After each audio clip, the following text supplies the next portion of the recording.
Hope you guys are doing well. Welcome back. In today's video, I'm going to show you that how you can add the text in VN editor. So let's get started. So first of all, what we have to do, simply we have to open the VN. So I'm going to click on the VN app. And now simply we have to click on this plus icon. We have to make a new project here. If you want to open these recent projects, you can also do that.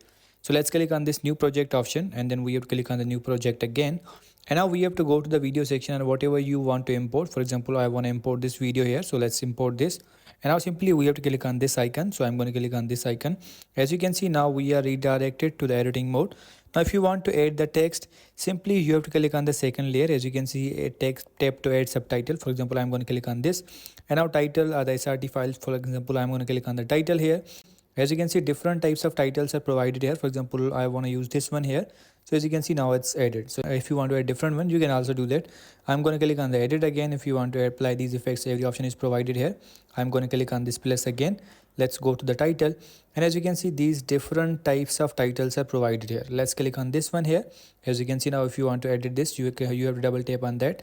For example, I am going to write the smart here. So you have to write that. And let's click on this.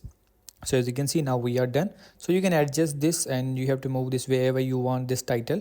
So as you can see, if you want to add the motion, you can also do that. You have to click on the motion and it will be done like this. So in this way you can add the titles in your video in the VN editor. I hope you guys understand this video. So see you in the next video.